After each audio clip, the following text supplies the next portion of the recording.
siapa bilang bahwa value investing itu selalu butuh waktu bertahun-tahun? Belum tentu.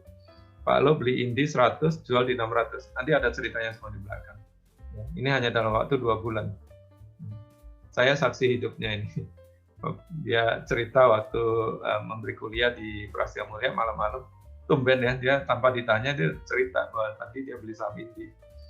Mahasiswa nggak ada satupun yang berani karena Indi waktu itu perusahaannya masih rugi, kemudian harganya juga udah jatuh sedalam-dalamnya, batu bara juga harganya $49 per metric ton, ya. Nggak ada satupun yang berani. Ya. Nah, 2 bulan kemudian jadi 600. Ya, jadi 600 dia jual, dia buyback lagi di 830. 6 bulan kemudian dia buyback lagi. Kenapa dia buyback lagi?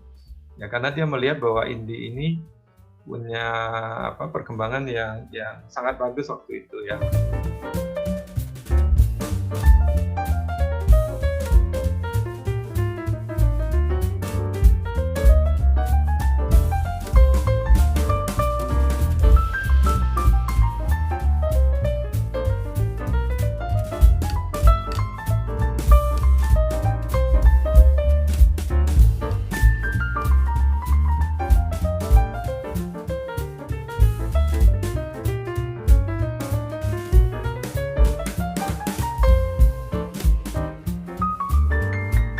Sangat ngikutin Warren Buffett. Ya. Jadi Lo Keng Hong is Warren Buffett. Tidur dan do nothing itu better than aktif. Ya. Ya. Dia ingin cuan besar, tapi sebenarnya dia nggak serakah loh, Bapak Ibu. Ya. Dalam beberapa hal saya perhatikan tuh Pak Lo nggak mau masuk, nggak mau ngejar harga yang udah naik. Ya memang ada plus minusnya ya. Ya. Nah, inilah yang kita bilang calculated risk-nya Pak Lo ya.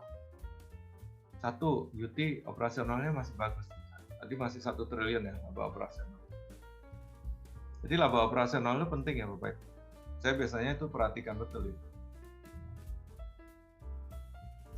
Utang bisa di reschedule.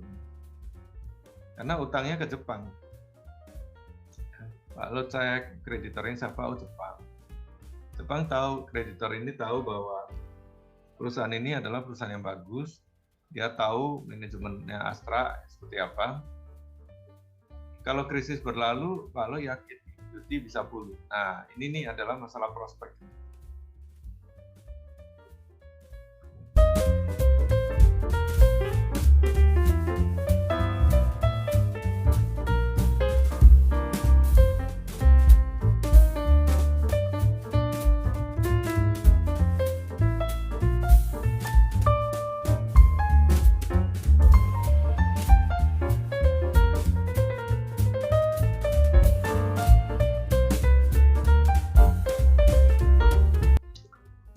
Nah, kalau kita bicara prospek nih, biasanya saya melihat ke depan itu kira-kira perusahaan ini kemampuan menghasilkan pendapatan sales dan laba bersihnya seperti apa.